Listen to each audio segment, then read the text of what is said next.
may eat the fruit of the trees of the garden, but of the fruit of the tree which is in the midst of the garden, God has said, you shall not eat it, nor shall you touch it, lest you die. You will not surely die, for God knows that in the day you eat of it, your eyes will be opened, and you will be like God, knowing good and evil.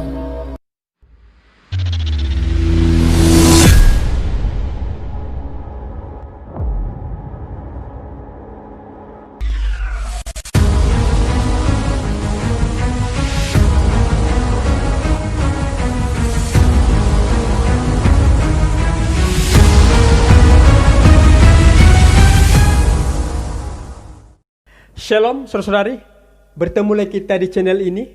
Kalau sebelum ini kita sudah mempelajari mengenai apakah Allah menciptakan setan dan bagaimana kejahatan boleh muncul. Pastinya kita sudah mendengar pelajaran tersebut bahwa Allah tidak menciptakan setan atau iblis, karena Allah menciptakan malaikat yang sempurna pada mulanya. Lucifer lah yang menciptakan setan dalam dirinya sendiri. Bagi kita yang tidak berkesempatan mendengar pelajaran tersebut, linknya ada di description. Nah, pelajaran kali ini adalah lanjutan pelajaran yang sebelumnya. Kita akan mendengar mengenai kenapa Allah tidak saja menghapus setan, ya, dan bagaimana terjadi asal dosa manusia. Dan kenapa Allah membiarkan kejahatan menjadi matang. Mari kita dengar penjelasannya.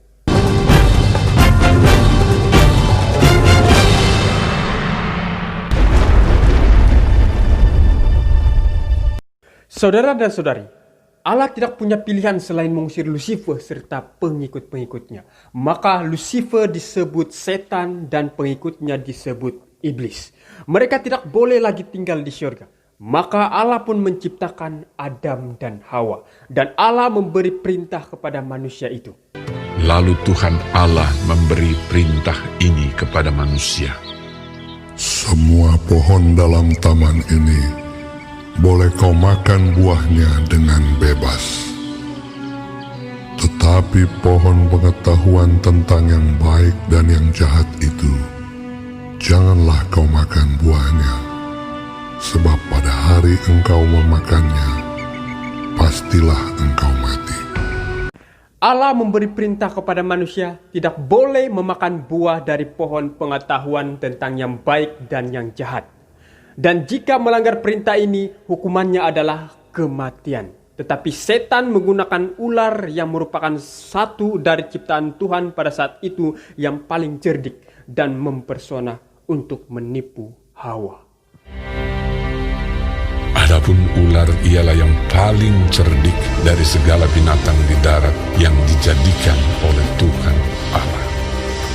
Ular itu berkata kepada perempuan itu, Tentulah berfirman, semua pohon dalam taman ini jangan kamu makan buahnya, kan?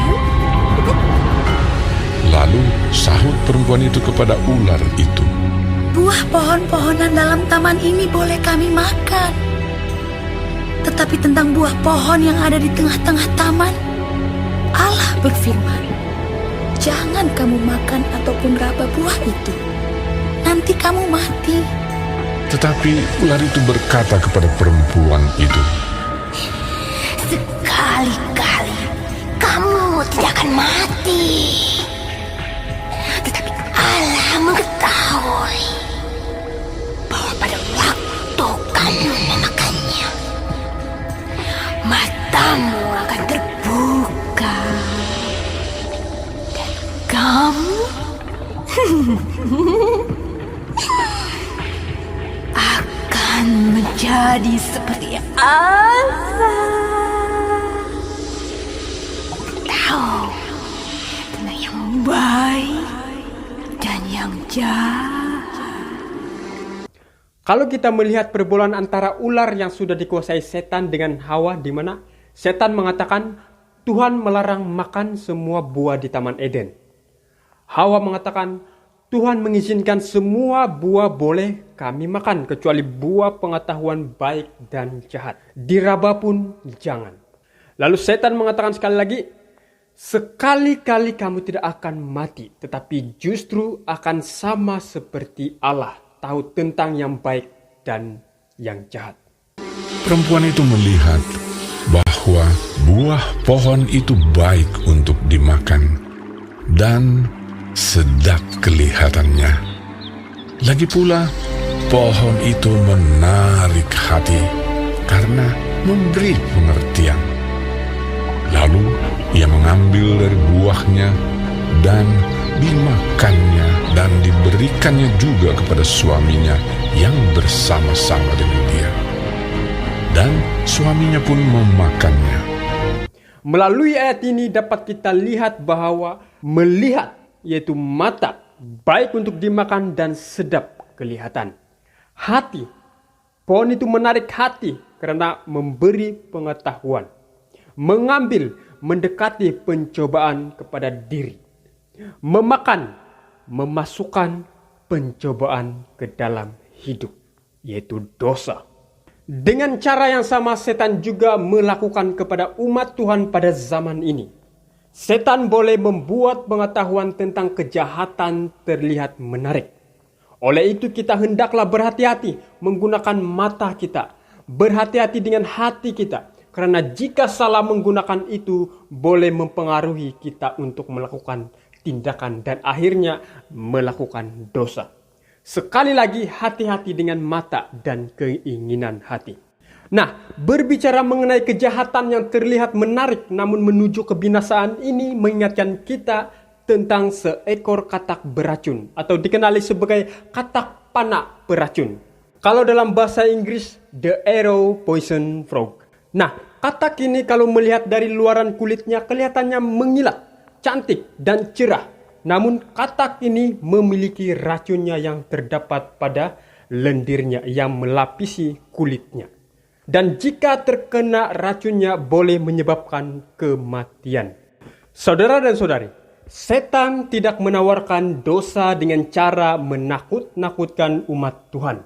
Tetapi setan menawarkan dosa dengan tawaran yang sangat menarik dan menyenangkan, serta selalu menimbulkan rasa ingin tahu. Jadi, hati-hati dengan hal yang kelihatannya menarik dan menyenangkan.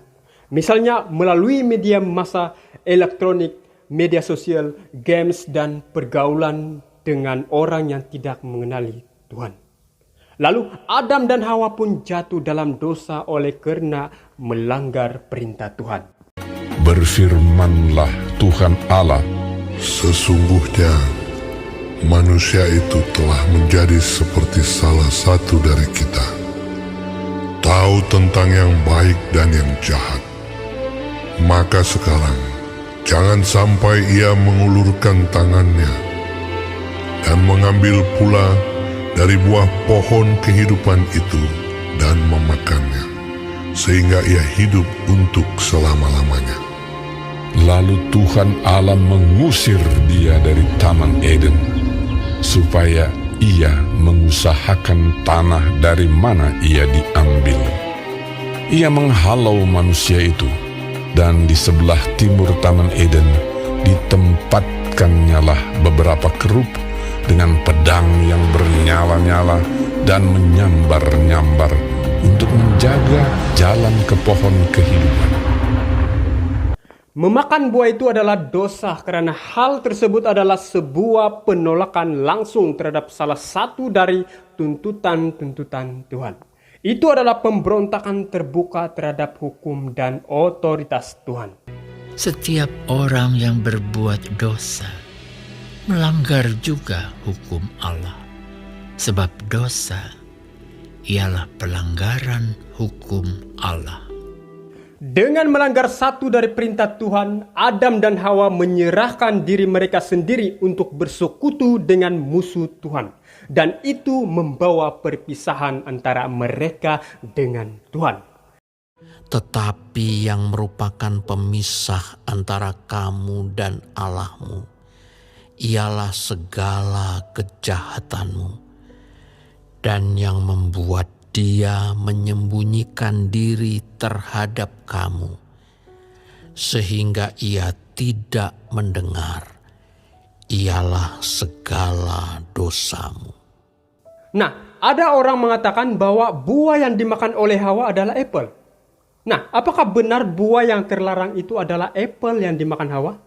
Alkitab tidak pernah menuliskan bahwa buah yang terlarang itu adalah buah apel. Karena buah itu hanya disebut sebagai buah pengetahuan baik dan jahat. Buah itu mungkin tidak seperti buah apapun yang kita miliki saat ini. Apakah yang akan menjadi hukuman setan nanti? Dan iblis yang menyesatkan mereka dilemparkan ke dalam lautan api dan belerang, yaitu tempat binatang dan nabi palsu itu. Dan mereka disiksa siang malam sampai selama-lamanya. Dan ia akan berkata juga kepada mereka yang di sebelah kirinya, "Enyahlah dari hadapanku, hai kamu orang-orang terkutuk. Enyahlah ke dalam api yang kekal yang telah sedia untuk iblis dan malaikat-malaikatnya." Nah, sekarang pertanyaannya yang perlu diketahui jawabannya. Kenapa Allah tidak menghapuskan setan saja agar dapat mengakhiri masalah dosa? Kenapa? Karena nanti akan membuatkan penghuni surga dan penghuni bumi akan melayani Allah dengan ketakutan dan bukan dengan kasih. Mereka belum dapat melihat keadilan dan kemurahan Allah saat itu. Pertanyaan terakhir, kenapa Allah membiarkan kejahatan menjadi matang? Agar tuduhan setan kepada pemerintahan ilahi dapat dilihat dengan terangnya yang benar. Dan supaya keadilan dan kemurahan Allah serta keteguhan hukumnya tidak dipertanyakan lagi selamanya. Bertemu lagi kita di pelajaran seterusnya. Tuhan memberkati kita semua. Amin.